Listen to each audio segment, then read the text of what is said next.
and he's coming here. He smell us. Smelling us. maroodigu waa naasleyda qoyska elefantida iyo weliba xayawaanka dhulka ugu jirka weyn ee koonkan aynu ku noolnahay.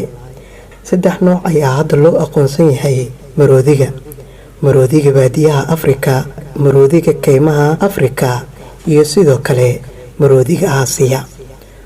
qoyska maroodiga sidoo kale waxaa ku jira kooxo dhowr ah oo hadda dabar go'ay.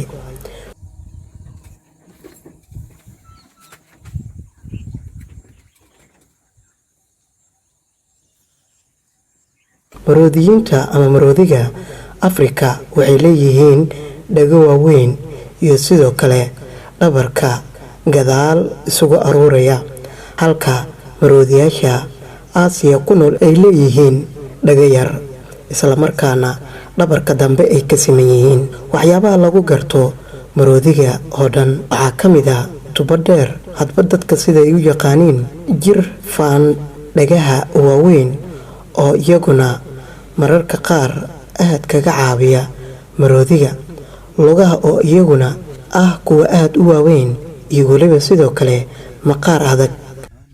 And he's coming here. He smell us. Smelling us. jirida waxaa loo isticmaalaa neefsasho, cunto iyo sidoo kale biyo u keenida afka iyo qabashada walxaha. faanfurka ama faanta oo laga soo dhigto gunta ilkaha waxay u adeegaan labada hub ahaan iyo weliba qalab ahaan wax lagu dhaqaajiyo walxaha iyo sidoo kale qodista waxyaabaha xilligaasi oo u baahdo in maroodiga uu adeegsado.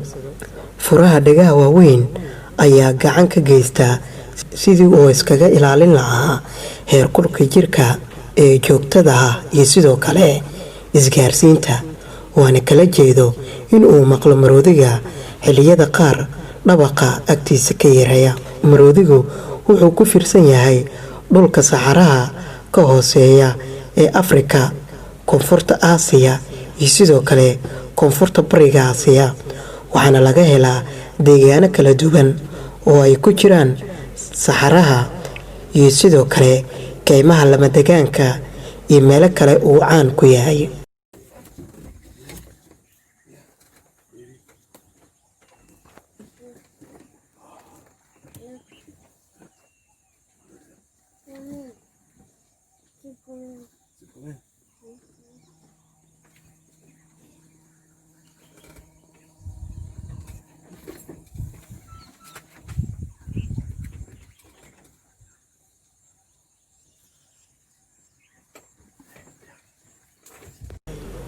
waa dhirdhireed waxayna ku ag dhowaadaan biyaha marka la heli karo. waxaa loo tixgeliyaa inay yihiin noocyo kala duwan sababtoo ah saameynta ay ku leeyihiin deegaanadooda amaba xilligaasi meesha ay la falgalayaan.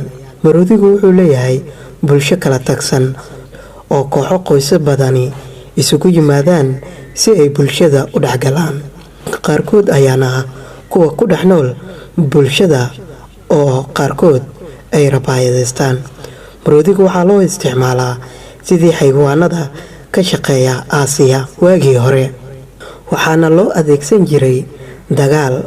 badiyo goobo kala duwan ayaa lagu soo bandhigaa amaba waxaa looga faa'iidaystaa madadaalo goobaha ganacsiga.